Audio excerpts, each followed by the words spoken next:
welcome everybody. Uh, Thanks for joining us for another episode of BANANASLAMJARON podcast, or the Monkeys and Banana podcast, as Brax so eloquently put it before we started here. We've got Brax here, Summit 13 Monster Energy. Make sure I say that correctly. Online event winner. How you doing, buddy? Winner is correct. Yes. How you doing, man? I'm all right. I'm just hanging out, relaxing now. I'm actually really tired today. Is it an adrenaline rush or what? Not quite. What's the tired from doing all the drafting? I'm gonna let Monkeys talk in a second here. He knows his place though. I just didn't have my coffee today. That's it. Oh, it's that simple. Okay. Monkeys, you excited to talk to Brax today? Of course, I'm always excited to talk to Brax. So you're not excited to talk to me then, or what? When have I ever been excited to talk to you? That's true. That's true. Okay. So I just thought this was like a solid episode to be able to talk about. We're not gonna pry you for a lot of trade secrets or whatever, but just the experience of being a new captain on a new team in the NA region. Having some fun competing. Talk about your experience as not captaining and now doing it. So does that sound like good subjects to you, or do you want me to go somewhere else with this, Brax? Yeah, we can do that, but you're gonna need something else for the other 55 minutes to cover the show. Okay, no, we usually I have an outline, and generally when we run out of material, I just ask Monkeys about rock climbing and veganism, and we can cover rock the rest. climbing's cool. That's fun. Yeah. Monkeys' volume is too low, they said. Let me turn him up. Okay. Monkeys BSJ is trying to silence me. Yeah, exactly. That is happening right now. Yeah, so you did just win the tournament. Your roster was Moo at the 5, which, people may be surprised about that one. We got Snaking at the 4. We got you at the 3, also captaining and drafting. We got Ryoya at the 2 and Eternal Envy at the 1.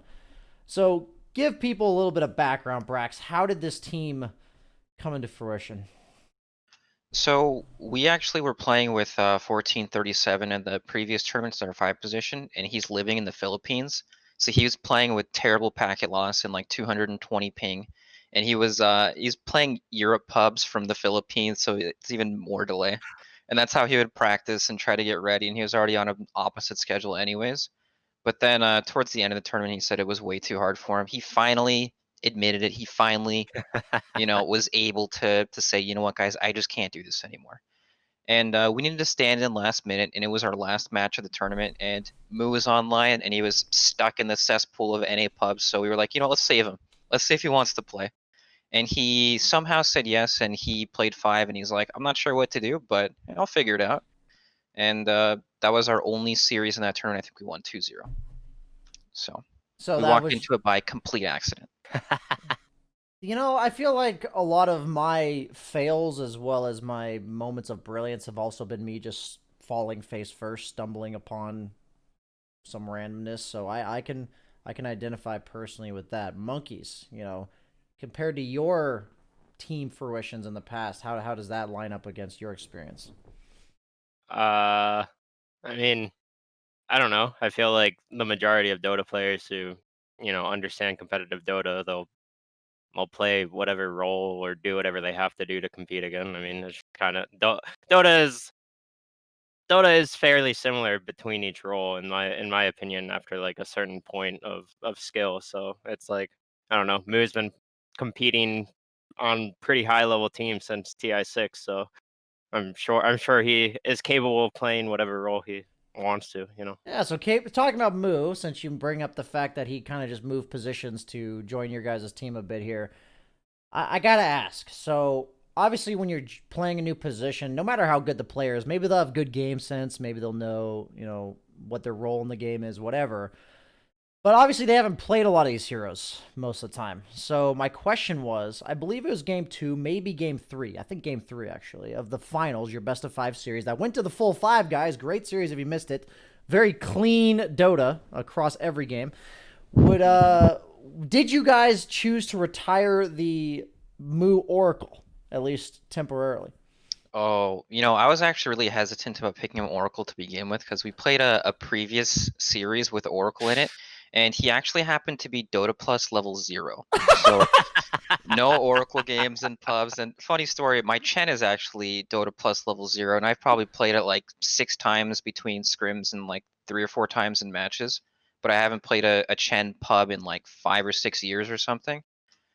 But You you know, actually, I trust myself. I've played Dota 1. I've played all the heroes at some point, so I trust myself to do that. Moo though, he was watching some Insania guides. Insania had some Oracle Gamer Z class or some shit like that. I don't know exactly what it's called.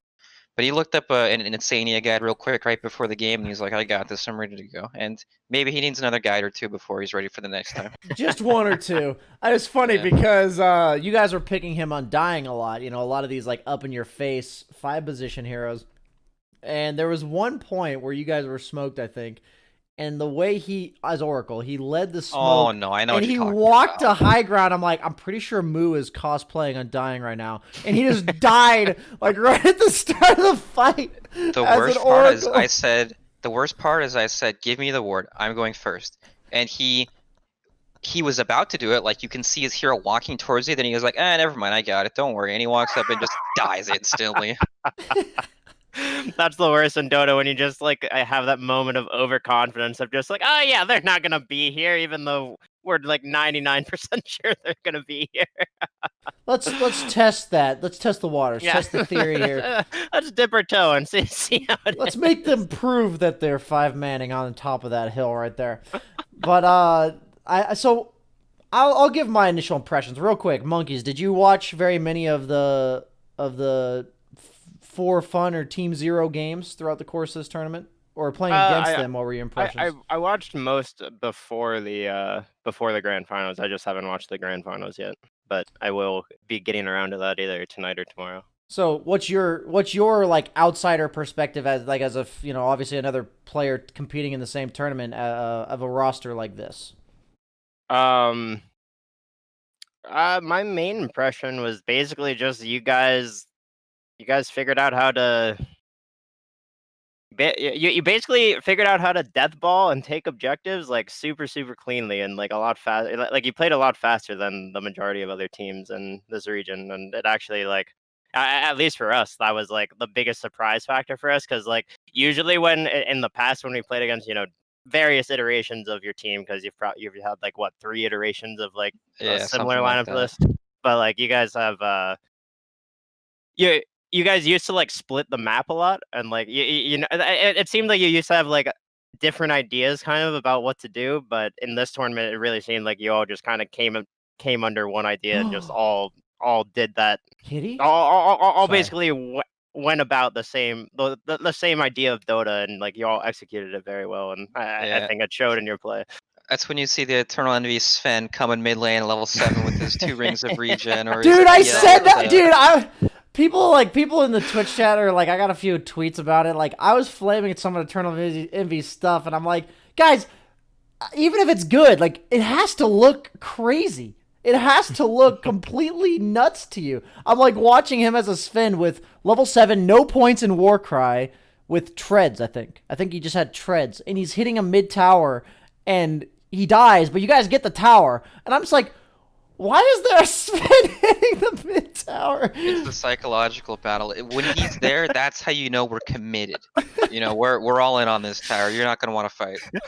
Except It really is terrifying when like you actually see 5 heroes at your tower at like 7 or 8 minutes in the game. And you're just like, oh shit, what do we like? How do we properly respond to this? That's when you debate to like, wait, are they serious or are they gonna murder us if we come here, or do we just give it? Are they bluffing? Do they just want to like force TPs, or like what's going on here? okay, so I know we're talking Dota right now, but I demand it. Chat demands it. We must see the cat.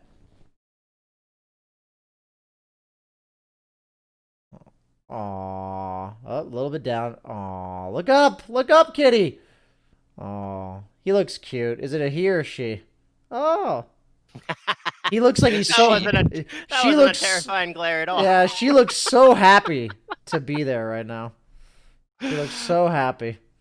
Not like to not be with you, but being lifted up in front of the camera. She seemed very, Yeah, very she happy lets to me do do it. anything. I can hold her upside down. I can dangle her. She's fine with everything. That's actually pretty uncommon for cats, based on my Yeah. understanding. Okay. I like it. You can't just like have a cat tail in your camera angle where everyone knows there's a cat there, and we can't just not see the cat. So, uh, thank you for that, Brax. We appreciate the fan service there. But so I. I wanted to hear Monkey's perspective because as a caster, when we're watching the games, we obviously get like bird's eye view. So it's not as much about what we feel playing against you, but more what we see you guys doing. And I have a ton of questions, even though you said this is only going to fill 4 minutes of the podcast.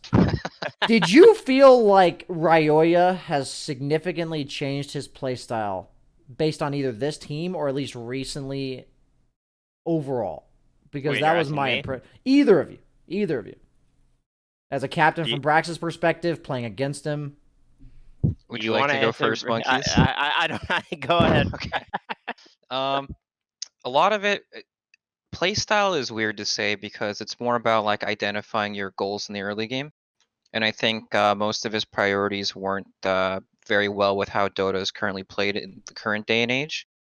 And he's obviously a very skilled laning player, and I'm sure he's received lots of flack for his gameplay outside of his laning phase. But he is definitely very improved in that aspect, and he thinks a lot more and actually communicates a lot more on how to get that early game part of the job done. Because the mid laners actually have really big obligations in the early game. That's mostly why you don't see these carry mid heroes, or even if you do, they don't look that good. Like Magnus was extremely popular at TA. some time. Right, TA is another one. Like a big reason why you can't really afford to play these mid carry heroes is because they just have so much responsibility in the game, and So they just won't make the same moves at all. was that something that you had something to do with, or do you think he's been talking to other players about this, or like what really spurred like him wanting to change that part of his game? Because I noticed it. I always thought of him Well, as like a greedy farming mid, and he was rotating all over the map. I called it Gunner playstyle. Like I'm like, is this the Gunner impact where Gunner gets level 6 and never goes back to his lane for the next 10 minutes? right. And was that what you? I didn't let you answer. Is that like you, or do you think that's talking to other players, or? It's probably mostly Envy. I definitely did have something to do with it, but Envy is going to be the extreme vocal one when he's getting dove under his tower and his mid laner has no resources or no intentions of TPing. You know, Oh, he's that's going to let you interesting. know how stupid you are in more ways than one. Yep, I've experienced that one. Uh, Susie also, or sorry, Rio. Yeah, I suppose I should Seven use four his seven official name. Susie Royoya, any of the above. Yeah. um, he definitely did. Like his Leshrakless tournament was absolutely astounding. Like he would do so well in his lane, and he would just he. I remember when we played against your Chen Lesh in both games. Like it just felt like even if we were making the correct moves or whatever, uh, our map would still just close off like so fast, and we would just feel like we would just feel like we were suffocating basically because like we just weren't able to get out on the map anymore. And at a certain point, you guys were just able to like probably by 20 minutes or so, you guys are just so strong that literally no matter how much damage we did, you were just always full health after like the first 3 engagements or whatever, and we're just like, all Yeah. right, well, what do we do at this point, It's a So, whole combination of everything. It's the sustain, the building yeah, pressure, the broken recall, of course, too, to help yeah, the greedy players actually find their ways into the fights instead of into the jungle. yeah. So I definitely want to commend Susie for just being able to create that pressure for you guys. And I mean, I also think when a hero like Leshrac, which has mostly been getting ignored in this region for the last few months or whatever, when a team like or a team like Quincy Crew or us, if we had ended up playing you again, we definitely would have banned the Lesh or the Chen. I mean, I don't know. I'm not telling you our ideas against you, Brax, but anyways, like it's definitely a very powerful tool to have a team like Quincy Crew, first ban this hero that has been mostly ignored in the region because it opens up a lot more like pathways for you guys to do the things that you want to do, right? Okay, I felt guys. like, oh, sorry, BSJ. No, I you're don't want to interrupt the no, host. no, no. You're good. It's Okay. See, that wasn't terrible. So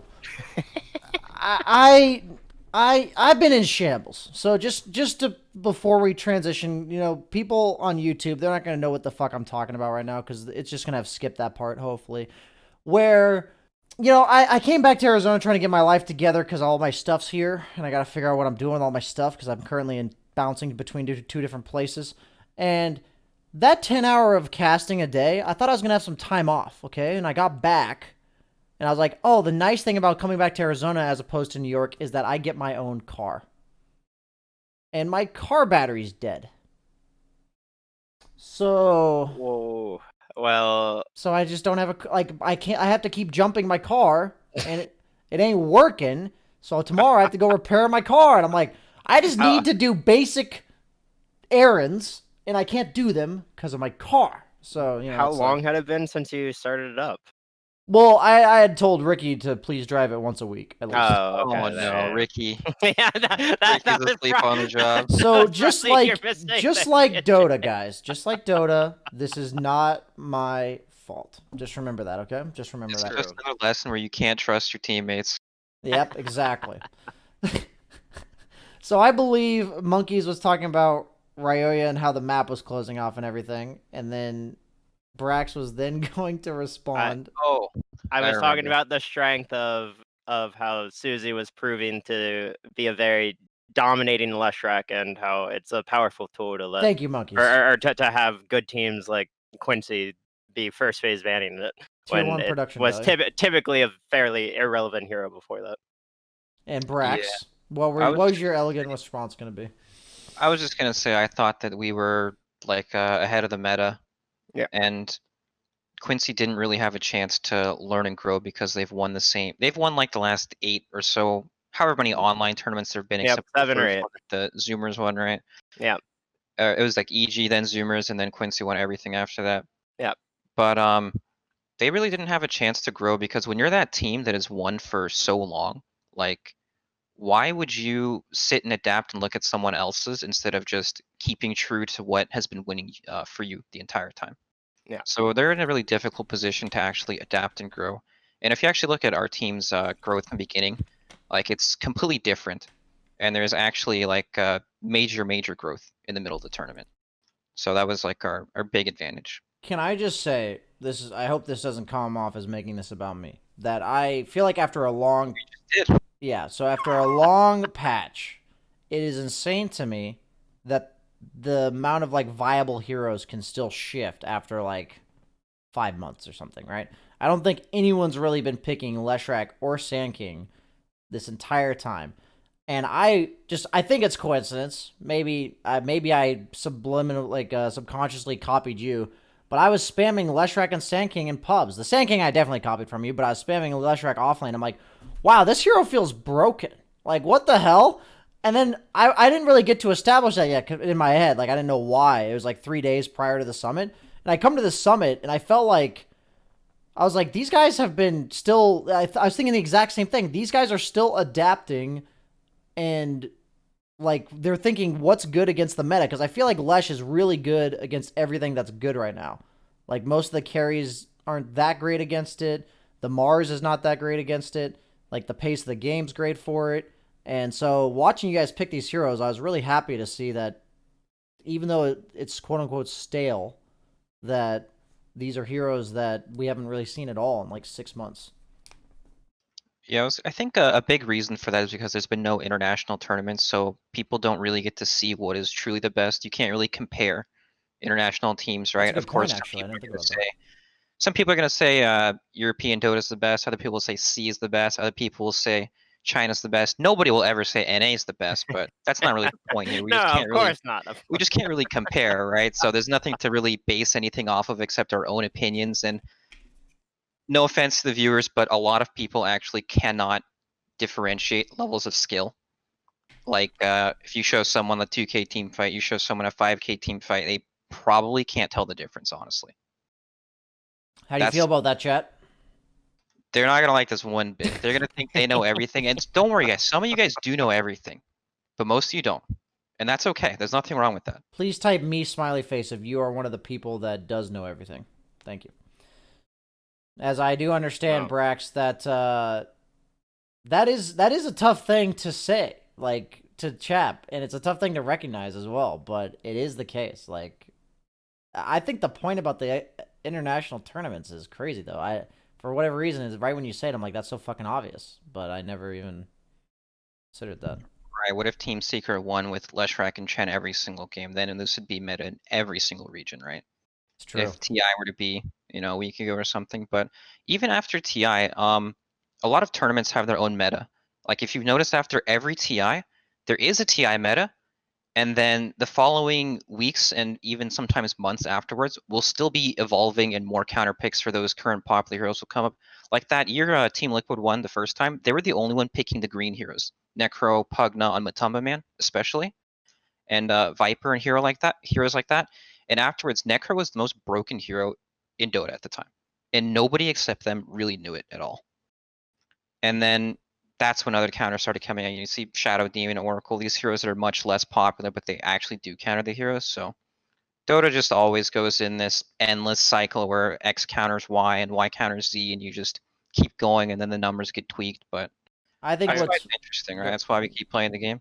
yeah. Go ahead. I Marcus. remember like a few years ago when I would say my first real Dota team on Complexity back in like 2016 I think it was, but Z Freak went. I learned a ton from everyone on that team. Z Freak, Moo, Kyle, and the other one was either Cancel or Susie. Didn't learn anything Your from that turn. guy. Yeah. Cancel was a wild fella, but I'm just saying you're like, and the other guy. It's like I remember these three and the other guy. Not notable enough. Well, Cancel was on the newer side as well at the time. But anyways, my point is that Z Freak, when I first joined that team, he would always talk about how the meta was literally just it was just constantly cycling. Like you would do death ball meta, and then some team would go like, oh, we can split push this death ball and like be more efficient on the map because like Furion got buffed or something, and then split push starts taking over, and death ball meta is kind of like, oh shit, we can't deal with the split push, so now we got to start picking like the Zeus to cancel TPs or the Tinker to counter the split push and shit like that, and then it just keeps cycling, and it's just that really is Dota, unless you get like Klink's buffed 16 times in a row and he just becomes the most broken hero in the game because he gets a free Divine Rapier at level 12 with an Enchantress. But those types of patches aren't too common, I feel, in Dota. I think what's been really cool about myself, like my own progression as a player, has been to try to draw parallels from patch to patch, because a lot of hero matchups, I never thought like this in the past, because a lot of players taught me this.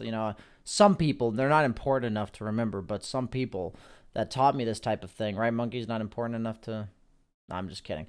So they taught me to think like this, where it's like a lot of the hero matchups, it doesn't matter what patch it is. Maybe one hero is more broken than the others, so it doesn't work the same way, that specific patch or whatever. But I feel like you just start to notice, and it makes sense to me how these experienced captains like Puppy and Kuroki can be able to identify such cool drafts, even though it's an off-meta draft. It's just because they may be pulling for some random meta back in 2017 where they remember one hero countering another. And my question, segueing off of this, would be, Brax, like as like your new experience being a captain, was this like your first opportunity, it felt like, to really instill your version of the meta onto your team? Is that like what you got to do here? Well, I've been a captain at multiple points before. I was captain at TI4. Oh, sometime- really? I didn't know you were a captain back then. Okay. Yeah, but it was definitely a different experience. I took the dictator route this time. I got to tell people to shut up and put them in their places. You don't practice. It's my way. I'm using this to my advantage right here. Any TFT experience that it was able to carry over for Envy? Yeah, so I told you about this. There was a Spectre game, and Envy just played a really intense TFT game, and he got first, and he ranked up, and he was super happy, and he couldn't wait to get back to play more. So he's like, all right, guys, we need to finish this game real quick. I'm going high ground. You better come with me, or I'm going to throw the game. I'm going to feed. And then as the TP started trickling in, he had an Abyssal Blade on Spectre, so he haunted as the TPs were coming in, so he could bash one of the following TPs halfway across the map, and then Abyssal Blade the other. And we just got 2 free kills, and we ended the game anyways. And he started ranting and raving how he's so much more tactically smart than them because he plays team fight tactics. He saw this coming from miles away before they even knew it was a possibility and all this shit. It's great. It brings a really casual jokey atmosphere, and it's a nice change of pace because before it was everything was so serious. People hated each other. People would just constantly drag on each other all the time, and it would just get so toxic. There's nothing ever productive coming out of it. I really do think that's an important aspect for competing that, it isn't really looked into that much with teams of just like, just having a good time with each other and just, not taking yourself too seriously for, competing For in a sure. video game and everything. It's still supposed to be a fun experience, right? And like I think when you start to realize that as a competitive player, it definitely it eases a lot of the pressure and stuff, and it just makes you like you just want to play the game for the game rather than you're so Yep. focused on winning all the time. For sure, especially during these times when these tournaments, they really don't mean anything. They're Yeah, not exactly. being counted towards TI or anything, but if you lose, obviously you're going to feel bad. But if you can try to somehow come up with some sort of thought process that eliminates this, where you don't actually care about losing your scrims, you don't actually care about losing your pubs, you're just trying to improve, and you can take I don't know how you do this. Is like some robot situation where you can remove all the bad emotions and only flood yourself with the positive ones. It makes Yeah, no sense at all, but in an ideal, if that was actually possible, it would be amazing, right? And that's yeah. kind of what we're doing here somehow. I don't know how. So I have to believe that if I were to Photoshop me out of this podcast overlay right now, we'd have two of the most like PMA Dota players in all of the NA region, and I think you guys both do it in different ways, right? I think Monkeys is more of like a jokester, more of like crazy dives. He's just laughing his ass off the whole time. While Brax is the guy that no matter what's going wrong, you'll lose a team fight 5-0. Maybe you miss the initiation, maybe something happens, and you'll just type or you'll use the voice chat. Whoops, you're the guy that just doesn't respond to anything. I feel like it's not good or bad. Like meaning there's no response at all. And you were talking about how like you kind of avoid the negative emotions, look to flood in the good ones. How is that like a trained thing you did? Is that just naturally who you are? What So, advice would you give to people on that one? if I were to equate this to real life, I would be the clown doing kids' parties. My life is completely fucking hopeless. I have no aspirations to move forward in my life. This is all I got, and I may as well make these kids have a good experience.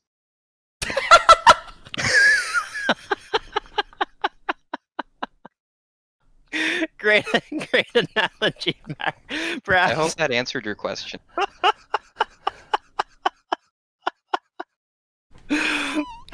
Yeah, honestly, that was better than any answer I could have possibly formulated or imagined you giving me. I've always enjoyed your personality, Brax. You're one of the few people in NA that I've never been mad at a single moment in pubs. You're the kind of guy where like I want to be mad at you, and then I remember that like you just don't deserve it. You just never deserve anyone to be mad at you. So I always like I appreciate you people like you in my pubs, and I'll just say that as a brief sellout, what's your Twitch username exactly? I believe it's Braxton911. Yeah, and people always ask what the 911 is, and honestly, I made it when I was like a kid, 10 years old. I just needed some random numbers, but I tell people I need an ambulance because my gameplay is so bad. And then they usually stop asking after that. Dude, you know what? Okay, that is an interesting small tidbit here. Is that I love coming up with answers to questions that I know will just make people not ask that question ever again. So I like that. You stop the conversation right there. There's no. How do they go? Where do they go from there, Brax? Where do they go from there? They don't know whether to take it seriously or not. They actually just don't know what to do, so they ignore it entirely to avoid any sort of awkward next step. So it's pretty good. That does sound like a good solution to not having to deal with You have any repetitive examples questions. of that yourself, Monkeys? Do you ever do that?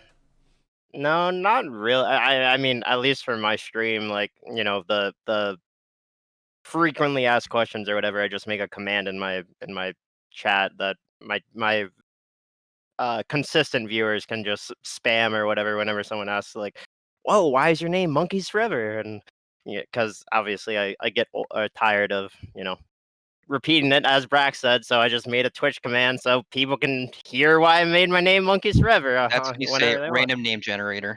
I got really unlucky.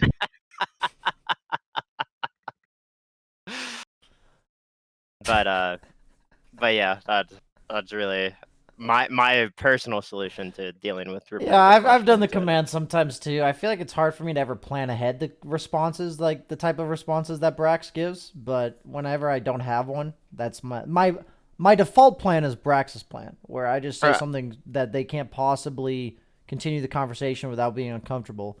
But the other option is to then do the command. So I mean, like before, I think there is a time where maybe like 3 months ago where I was buying wraith bands on strength offlaners because it gave armor on some low armor heroes and also like attack speed. So it was just overall decent item on some like certain strength offlaners. And whenever I would have a wraith band, chat would just be spamming the question, "Why are you buying wraith band on a strength hero? Like, what does this do? Why? I don't get it. Like, why?" And I'm just like, read the item description. Like, I don't know how to describe this more than you can just like read it for yourself. It gives armor and attack speed. Did you ban the words wraith band in your chat? No, actually, a mod of mine just made a wraith band command to literally be like, read the item. He buys it for armor. It's not that difficult. Okay, no. I actually need to give a point on this one because you remember this, Monkeys. I've told this story on my stream, maybe even on this podcast before, so I'll keep it short. I learned this from Ryoya back when we were on VGJ, and I asked him. He was teaching me how to lane, by the way. I credit a lot of my learning about laning to that brief period that he taught me, and he said, I asked him. We were learning to trade back and forth, and I was going for certain denies, and I was getting punished for it. And I'm like, how do I know not to go for a deny? And he said, because it's not worth it for how much damage and regen you take. Figure it out yourself every deny, man. Something like that, like just figure it out. I'm like, when am I not supposed to go for one? And so the funny thing is you say, like, just look at the item description. So when people ask me about items specifically, if I'm in like a really snarky mood, I'll say, like, say they say, why'd you buy a Yasha here first? And I said, well, at 10 minutes in the game, I thought the best use of 2,050 gold was to buy an item that gave me 8% movement speed, 16 agility, 16 attack speed. I'll just read exactly what the item gives. And it's like, but the funny thing is, there's actually merit to that answer. Right? Because it's like, you dumb it down like that, it actually makes people think to like, oh, this item allows me to do this. It's going to speed up my farm speed or whatever the case may be, right? Yeah. You're passive aggressively giving them a chance to learn. Giving them the equipment to fish, not the fish. Exactly. BSJ is going to teach you to fish. He's not going to catch these fish for you. You may be able to watch some guides out there to help you learn the big ones, but you're going to have to do all the baby steps yourself. Well, I mean, I feel like that's just something that I try to encourage a lot because, like, people always come to my stream and are like, Monkeys Forever, what are, like, the best 3 offlaners? And I'm like, I don't know what heroes you play. I don't know what your strengths are. Like, every player is different. Look at Europe, look at China, look at NA. You'll get different top 3 offlaners from all of these regions. Like, everyone does their own, or everyone has their own unique twist on each of their roles. So, like, you really can make, I mean, I've said it before with just BSJ, but like Dota is just a game where you can make anything work as long as like you have a solid idea to begin with, like a solid foundation. That's the word I was looking for.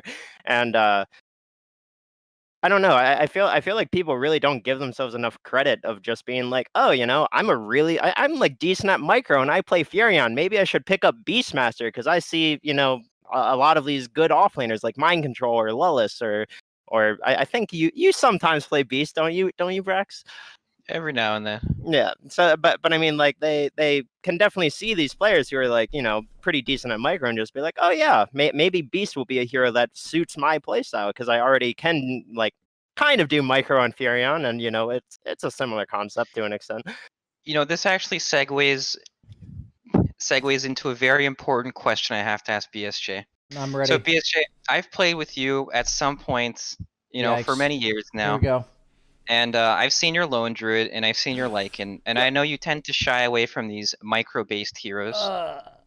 Yeah, And the I've lone also druid, noticed, yeah. I saw you on Fury on practice day, still working on that stuff, but this isn't a direct flame. I'm just curious, if you were to play StarCraft 2, what do you think your rank would be? Because micro in Dota is like, it's like kindergarten compared to the real games.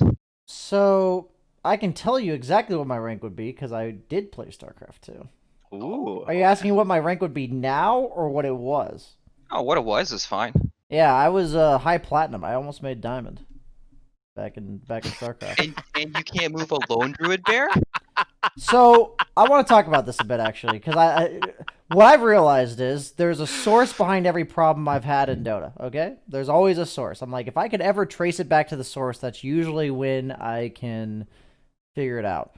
And that one I've actually not figured out yet. So feel free to let me know. What I will say though is that if I'm playing Nature's Prophet, what's hilarious to me is I was playing those Smurf games, or I was like practicing on my alternate account.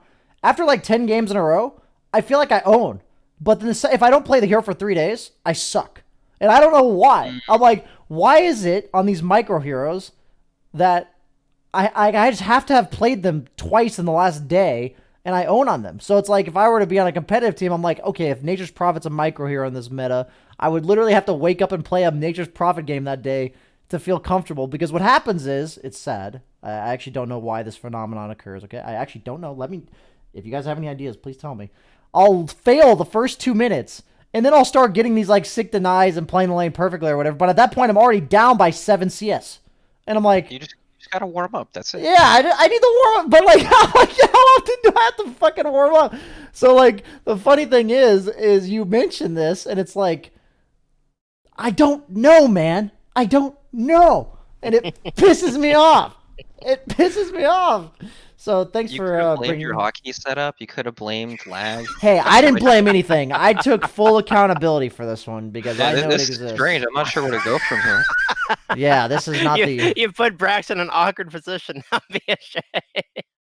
no, it's legit. Like if I tell whenever I've in pubs, I tell myself not to pick these micro heroes unless I've practiced them recently, and then sometimes I'll still be like, but I remember I used to be decent at Lycan, and then I pick it, and it's a fucking nightmare. I'm like, in the first team fight where I was supposed to purge the guy that was Yules or something, it takes me like an extra 3/4 of a second to purge it off, and I'm like, by then it's already too late, and we lose the fight.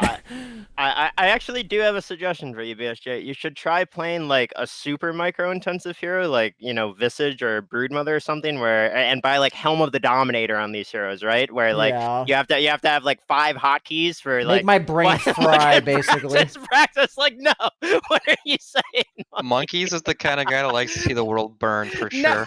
No. I mean, but he's ranked I 25 Dota plus Broodmother. What do you? I continue. do think there's merit to what I'm saying though, because I feel like once you get used, or if you can get used to having 5 micro hotkeys, 6 micro hotkeys or something, when you play like Furions and stuff, it's so much more simplistic in your head, and it's a lot easier for you to just be like, oh, okay, all I have to do is hit 1, 2, and maybe 3 for like separate necros or something like that. But like it can simplify the idea of micro heroes for you, at least in my opinion, because like Brood was one of the first micro heroes I learned, and like I feel like I can play any other micro hero except Meepo. Meepo's the one hero that I will never touch in my life. I hate that hero with a burning passion. So all I need to do is just overload my system so much that I'm having an aneurysm by like the 3rd game.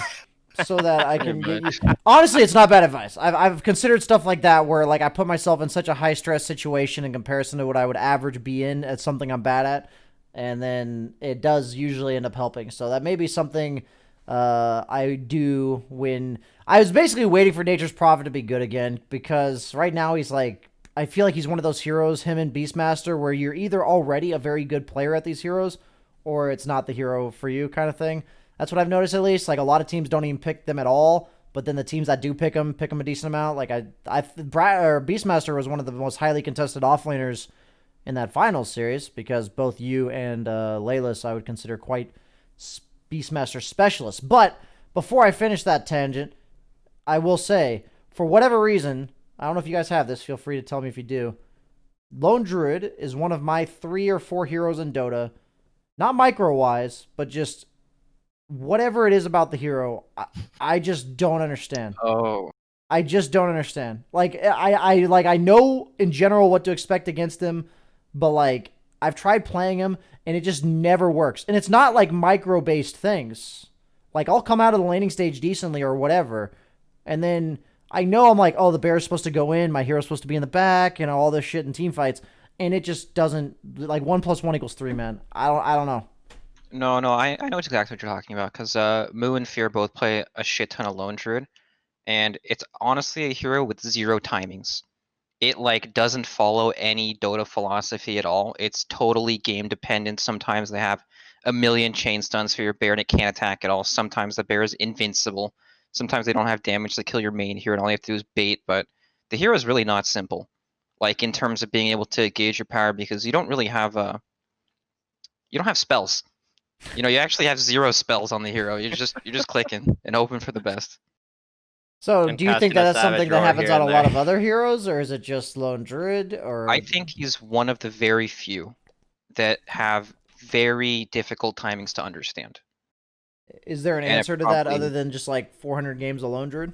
you're just gonna have to become an expert. I don't know what else to tell you. You gotta become There level you have it, 25 BSJ. master tier lone druid. That was legitimately about Lone Druid. I remember I was talking to Garter about this. Remember Garter monkeys back I on before I do VDJ? remember. I do Because remember. he Carter was a Lone BSJ. Druid player, and at the time Lone Druid was like kind of a carry hero that people were picking, and I just couldn't play it.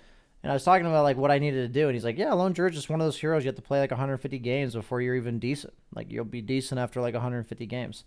And after a couple attempts, my conclusion was this is not worth it.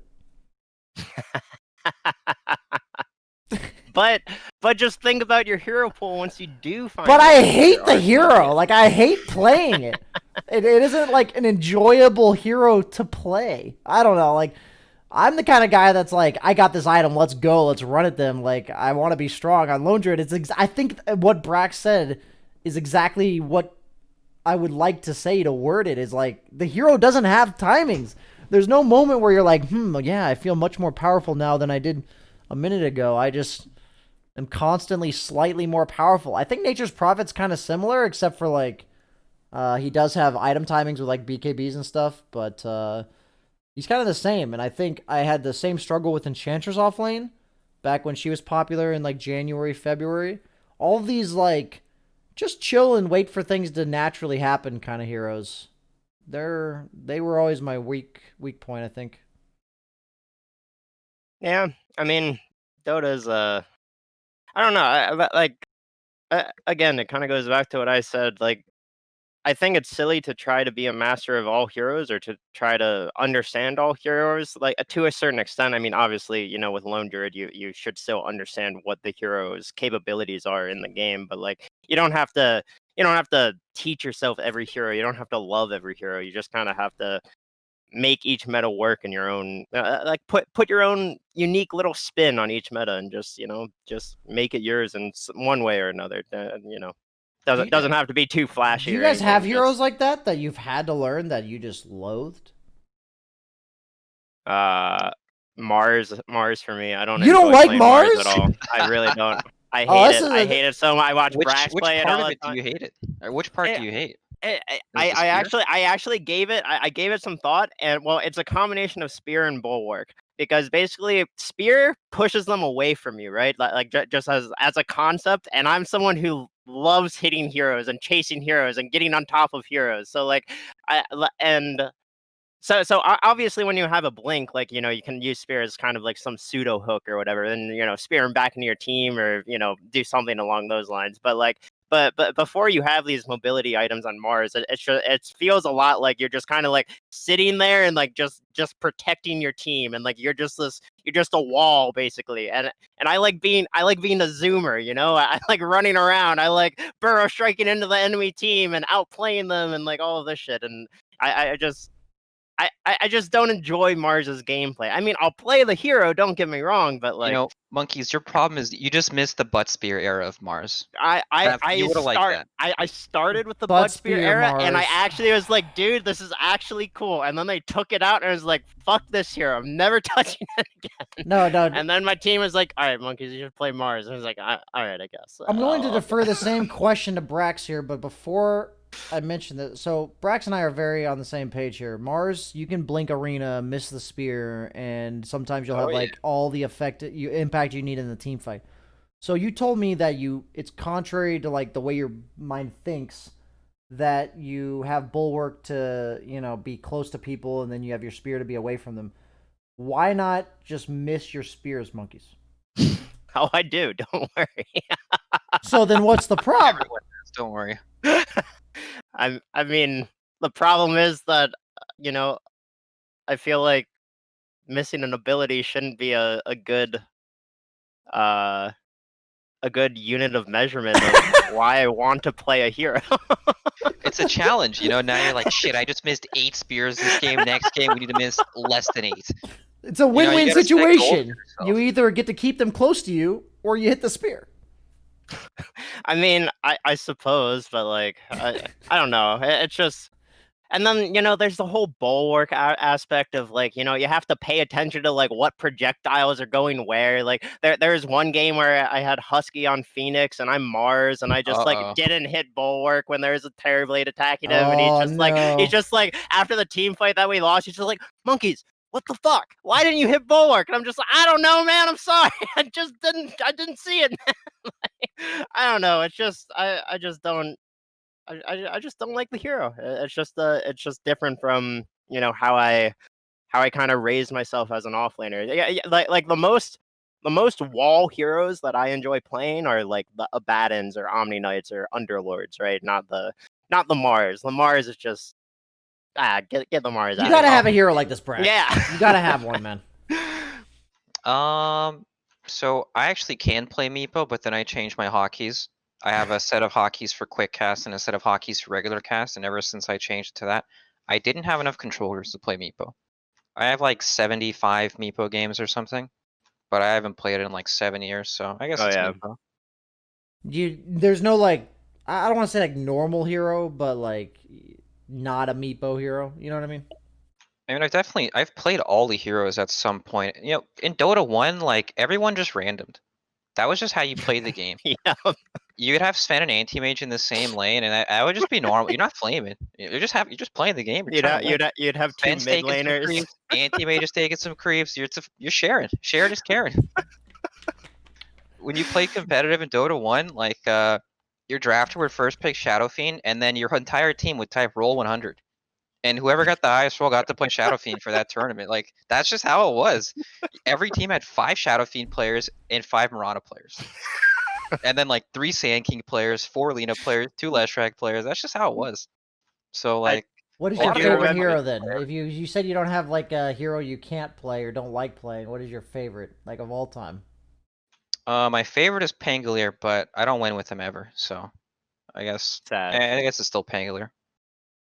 I would just want to say I do remember in the Dota 1 days where like how Mirana was actually just the biggest thing, and I remember I played like a scrim with like some team or whatever, or some pseudo team. It wasn't a real team, but they were just kind of like practicing just for the sake of practicing on Garena, or I forget how you pronounce it, but they the captain or whatever, he picked me Mirana, and I was position 4 Mirana, I believe, and I never threw an arrow because I was so afraid of missing an arrow like in front of these players that I like respected or whatever.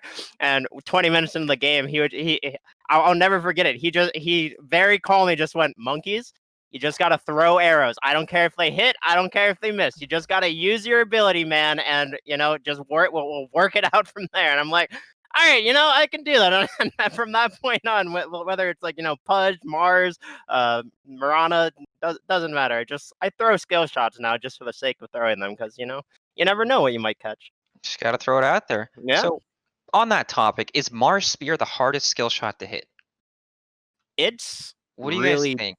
It's really difficult to me because it's the hitbox is like surprisingly small on the spear. So It's like really thin. yeah, so but like something I focus a lot on when I'm throwing spear is like I'm focused on the tree that I'm trying to hit, and like rather than the hero hitbox, so I'm like trying to thread the spear, so like it Mm, will barely graze their hitbox into the tree, because like I have I seen see. good Mars players do that where like they throw a spear and like it literally shifts the hero over into the spear and get hit by it like into the tree, right? But like it Yeah. is really difficult to do that. Like it's really hard. There's some places on the map where you think it's gonna hit and it doesn't hit. Like Yeah. Roshan has walls around it, right? But only the very back wall counts as a wall. Oh, really? And there's trees around the other parts of the wall, so you That can hit will the count. trees. There's Yes. gaps. And then in the dire jungle, there are stones. There's just these random stones in the jungle. Yeah. And then on the radiant side, there's crystals, but the crystals are low ground, so you can actually spear people to those. Oh, really? There's all these weird random things. You can spear through one of the high grounds too. I think you can spear through dire high ground from the bottom part, like under the ramp. Uh-huh. That's Like it just Dota goes. for you. That's Dota, for sure. Yeah, That's like true. there's no Inconsistencies. consistency. Valve made all this shit up. Gaben's never played a game of Dota before. He probably actually okay, that's not true. He probably played 1 or 2 games, got flamed by the bots. They were too toxic, and then he was done. Off to Half-Life and VR or whatever the fuck they're doing now. I don't blame him. It's probably way more fun than Dota, honestly. Yeah, I see my chat flaming me about all my missed skill shots, but that's the benefit of Mars. I will say that with the arena still having impact, I will say though, Brax, I can't fathom how you ever land a single spear from California. Oh, that's right. I'm an 85 ping player. Yeah, that is to me the fact that you are like a top. That- You and Laylas defy the rules of ping. Is there anyone else in top MMRs that's like high ping? Like Well, really high? all the Peruvian players and Okay. Brazilians and South Americans, right? Okay, that's just crazy to me. Is there any other NA player that's on high ping? Isn't everyone else East Coast? Or at least like middle, so they're Here like 40? is West Coast. And that's about it. It's crazy. Like I realized it at some point. I'm like, I remember when I learned that you were in Arizona. I was just so shocked to know that any single Dota player lived in Arizona. Obviously, you aren't anymore. You've already abandoned us. But if I up and leave, it will only be Suns fan. He will be the only remaining Dota person that's in Arizona. That's weird to. It's weird to think. Yeah, he's done with Dota anyways. He just plays Valorant. Yeah, somebody in the comment section of like the Reddit thread said it was so courageous of them or ballsy of them to get a Valorant caster for the event. That's good. There were some solid memes in that one. But okay, I've asked all the questions I have for the day. Do you have any questions for our boy Brax here, monkeys? No, not really. Just again, congrats on winning the summit, man. I like it really is awesome that a new team has finally dethroned Quincy Cruz, so Yeah, that's thank God, right? It's about time. it really is. It was getting real stale. Don't get me wrong. I love all of the boys on Quincy Crew, but it definitely I feel like it encourages everyone in the region to try harder and be like, all right, this is doable, right? Like we can beat Quincy. So. The gap is So. not as big as people think, and that Yeah. even stems to every tournament I've been to internationally. To you lose by like one game defining moment where on a different day you would have played that situation better or made the better choices. Yeah. But yeah, I feel the same way. Like watching Quincy Crew, I like the guys and everything. I have no issues with any of them. But I don't like watching them win. It's just boring. Like.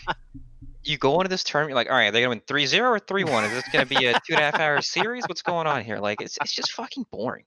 Yeah, exactly. It's like when Team Secret loses, they could lose to anyone, and I'd be so fucking happy. Yeah. Just because something new is happening. Yeah. Well, I mean, hell, when Liquid won, what was it, ESL won Germany, I think Yeah. it was. Like, I mean, dude, I was so hyped for them. I was just like, dude, this team's been together for 3 years now, or almost 3.5, I think. But like, they've been sticking it out, and they've gone through, or they're on their second organization right now together, and it's just like it's so cool to see them be the ones that dethrone Secret in Europe. It's just Yeah. awesome to see. Dota lacks a lot of storylines compared to other games, so it's really nice to be able to follow the same group of people and Yeah. really just see their journey and their growth as, not only just Dota players, but also as people. Yeah, Every now and then, they have their moments with their media and stuff where you actually get to see and know a bit about the players. I think that stuff is cool, yeah, and Dota agreed. doesn't really do enough about it because everything is based around the prize pools, and honestly, that sucks. Yeah, It sucks for the viewers, and it does suck for the players because of the ecosystem it creates. But like, if you look at any other game, I don't know if you guys feel this way, but it's just something I've noticed over the years. When you look at other games, other esports, there are so many more content creators. There are a shit ton yeah. of content creators. Absolutely. I've said this time and time again. I think if you want, this could be like a whole nother episode of the podcast, Brax, but I'll give my TLDR. I was actually made fun of a lot back in like 5 years ago just for being a streamer. Like within the group of, like, they don't make fun of you on your stream itself, but they'll be like, for sure. yeah, you're so cool being a streamer. It's like, what? It's like trying to make a living here, guys, for whatever reason, that was considered like the trying to be a nerd in school or something was the equivalent of being a content creator. I think the whole idea. That's you raising your hand in class, getting exactly. It makes no sense. Exactly. And the funny thing is, our last podcast episode, albeit it was with a guest at least, was with Crit, and he talked about how he's like, I don't know why more players don't stream, don't do things that create fan bases. Basically, like you said, like I mentioned it. Being a problem where there's certain teams they win and 90% of the people watching, they go, yeah, who are those people? Like, yeah, very true. What does that guy look like? Like I don't know anything about that guy.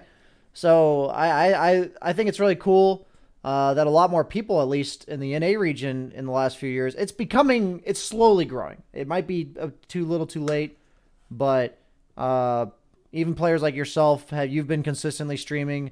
Monkeys was a streamer, and now he's abandoned all of us. But no, I'm on vacation. I'm coming back. I got yelled at by my team to play more pubs, so I'll be streaming more consistently again. Oh, you guys hear that? Just make sure if you have a choice, you still watch me, guys. You guys that are. Of course. I would never want to take BSJ viewers, please. Yeah, please. It's not because you are trying to be nice to let me keep my viewers. It's because nobody ever wants these viewers. Nobody. Do you guys have a huge overlap in viewers? Oh, I think ours was pretty decent. Yeah, there's the statistic for that on Twitch. I think ours was like 30 I think the 40%. last time I saw it, BSJ and I had like a 40% overlap or something. It's pretty large, yeah. Yeah. Yeah, so Monkey's just, stream in the early morning or something, it's. Yeah, you guys got to take shifts so you can host each other and just keep it going. I actually have done a couple like 10 a.m. streams, so I mean I like streaming in the morning way more than at night. It's just all the good players play at night, so it's like we need to start a petition. Start a petition for 10 a.m. Dota, man. Dude, I would love it if people played early morning Dota. Like I would hop on at 10 a.m. every morning if people wanted to play. And this is what I've noticed. Like, so NA has all the degenerates. You can't actually play high MMR Dota until like 5 Eastern at least. Yeah. And then if you go to Europe, even that can be a bit sketchy. It's pretty sketchy. Like that's you're gambling out there. You might have some items falling out of people's inventories at that hour. Falling. Then you play Europe, dude. You can play Europe at 9 a.m. You can play Europe at 10 a.m. and the game quality is good. Yeah. It's just so strange. And then you go to C and you don't play past midnight. And some people are at the, all the 15-year-olds at the internet cafes and shit. You don't want to play. It's bad. But I mean, yeah, for sure. I mean, I don't know. I've definitely been trying to value having like a semi-normalized sleep schedule as of late. So, trying to stay up until 3 or 4 a.m. every night playing pubs just like isn't as appealing to me nowadays. But but I mean, again, like that's when everyone plays, or rather, that's when our Arteezy plays at least. And if you wanna play with the cool kids like Arteezy, gotta Isn't it crazy the poll? that like someone like when RTZ pubs, the whole server pubs. Yeah, Everyone, there's seriously. like 5 games going at the same time. It's actually ridiculous. I will It's- say that, like, I'm so shocked at this point that not some, I don't want to say like a union, but some sort of even minimal communication and coordination on better queue times, like for people, like when, like meaning like not to be at 1 a.m., 2 a.m., to be at, like, why can't the window be like 11 a.m. to 8 p.m.? You know, like why? Because we're all degenerate. This is the North American way. I'm we can't saying change. that if like people like I swear if the top 10 players made a collaboration to do that, it would work. Do you agree, Brax? Yeah, of course. I definitely think that these people have a lot of power. What rank are you right now, Brax? I think I'm 11. So I you're haven't not, played. you're good. You're So- you're not so to obviously blame. Brax is not in. You're not to blame here. Okay, I just wanted to make sure. You know, Good save, Brax. I actually have a question for you guys. This is not Dota related at all. So if I'm pulling a Jenkins and I'm derailing super hard, you can stop me at any point. I will That is not a take Jenkins offense. play, yeah. Yeah. You guys have any workout tips? It actually took me I used to work out religiously when I played sports in high school, but then once I stopped working out too. And it took me a pandemic to actually start working out again. That's the kind of motivation I needed to get my life in shape. Isn't that fucking sad? But anyways, like, When you say tips, you mean like specific workouts or like lifestyle tips or like? so I'm interested in running. I don't know how much you guys know about running, but like, Well, running, I did a lot of running, but then I hurt my knee, so. I see. Yeah, that's what I was getting at. Like, how am I supposed to not hurt my knees or anything like that after a while? Don't play soccer. Yeah, definitely don't do sports. I learned that one. I mean, the biggest thing for me is that pretty much the whole body is linked. So, like, and it's really important to listen to yourself. So, like, I know this sounds stupid, but it's like if your back is hurting, it's usually not your back. Like, it's usually not something you're doing with your back. You're usually not flexing your abs enough. You're usually, like, maybe it could actually be like foot inserts that you need. But the point is, though, is that when it comes to like getting injured with running or any other workout, it's really important to constantly monitor yourself because if you let pain, in the words of Jenkins, fester, like you just let it stay for like a month or two, it becomes like intolerable, unmanageable, and then like at that point you're going to like physical therapy or you're just so demotivated to even fix it in the first place, so you don't even want to work out anymore. So when it Right. comes to like not getting injured, I highly recommend taking it very slow, and also like if back's hurting, a simple Google search will help you a lot. You know, internet research is not all bad, as we all say it is, but it is a lot about like for instance, for me, Collie's helped me a lot. You know, she has a good head on her shoulders. I was having back pains, and she made sure she's like, you need to do more ab workouts. You need to focus on your abs. And then I'm like, oh, okay. And then I started doing that. And also I've had issues like having too heavy of steps. You know, where like somebody pointed out to me my feet were too, like I was stepping too hard on the ground, and if I ran a mile doing that consistently, then suddenly my hips and lower back would hurt. So it's like the body's complicated, but my tips would be to really to listen to it, because it does communicate very well what is hurting. So You know, so I used to have arm pain a while, like for probably for like 2 years, like 6 years back, and the weight, like the problems were in my shoulders. Like it Yeah. just didn't, Yep. you know, I would have had no idea, but then I talked to someone who could actually help me, and when I started stretching properly and really trying to take care of it, that was it. It was actually simple. It takes time, obviously, but to put yourself through that for so long is so strange. Like you just don't know any better. Yeah. But okay, this isn't related to what you just said, but it reminds me of something. It's like you know how parents are. They're protective. They just want the best for their kids, but like my mom's not the smartest individual. She's very loving, of course. But like she's the type of person that says if you're cold, you should have eaten more vegetables. If you're sick, you should have eaten more vegetables. If you can't sleep at night, you should have eaten more vegetables. If you don't have any friends at school, you should have eaten more vegetables. what would she tell Jubei, who's literally never consumed a vegetable? The way too vile things for this stream. I'm sorry. My mom's insane. Um, to go back to your like motivation question though, I'm very similar to you, Brax. Like I'm not very motivated when I'm just like on my own or whatever. But like Yeah. something I noticed was that if I have like a friend or something to actually do things with, or like to go rock climbing with, or to go for a run with, or go to the I gym with, gotta or rent whatever. some of those, I guess. Well, I mean, I feel like you gotta put yourself out there. Just find one, Brax. Just one workout friend, and it genuinely can help you go. I'm just saying that's something that has helped me stay motivated. Throughout Yeah. the last year or so. Is just having someone else to be like, oh yeah, we can do this together. We can go through this torturous shit together, It, and it does help to do things in the middle of your stream or in the middle of Dota games. I think the most toxic thing for the health of Dota players right now, in the NA region at least, is that people just fucking chain queue, man. I hate it because Yep. if I don't instantly queue, I don't get into that game. I wish there was like some mutual, contract that we'd all wait 3 minutes after a game or whatever. But like even at the event, I've been trying to push myself to do push-ups between games. And, even Jenkins was like, yeah, I'm on that train. Let's go. So, like, Jenkins and I would do it. And, like, there'd be times where I'm, like, dead as shit. And Jenkins is like, push up time, BSJ. And then, like, that kind of stuff can be really helpful. But, like, I think not working out and these, like, negative habits we have are. People think of it as, like, some fancy shit, right? I really think it's just the complacence, like, consistent complacency. Does that make sense? It's like there's times where you could have done a little bit of effort towards it and you don't. And then by the time you want to do effort towards it, in order to do the appropriate amount of effort, you would need to do a shit ton of effort. So it's like if I do push-ups throughout the course of my stream randomly, or like random little workouts here and there, like even like a small run in the morning, if I just go weightlift for 10 minutes or 15 minutes, 20 minutes and get like 3 or 4 sets in, that is a solid workout, like, for the day. Like, that's plenty of physical activity.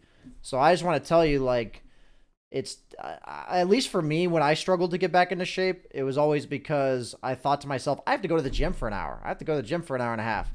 And that, to me, like, the sheer thought of going for like an hour and a half was like so off-putting that I wouldn't even go in the first place. Right. It's a big block of time. I'll give you the advice my dad gave to me when I was in high school, because he was a competitive swimmer in college.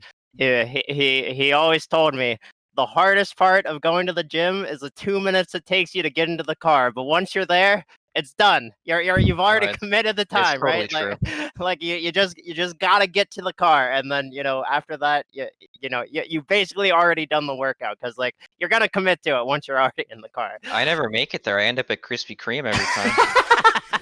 You need to find a gym where there's no donut shops within a quarter mile or a mile radius, depending on how far you're traveling to the gym.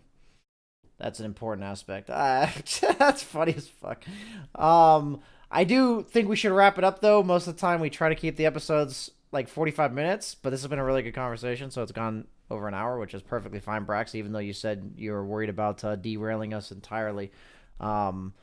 I personally love the conversation. We'd love to have you on again sometime in the future, but I'd like to reiterate, congratulations, man. It was really fun to watch you guys play. The win, I'm sure it felt pretty good, but you never actually said, what's your celebration? Felt all right. What's your celebration? What's moving forward for Brax coming up A here? celebration? What did I played One Night Werewolf with you clowns, Yeah. and then I had Chipotle today. That was my celebration. Wow.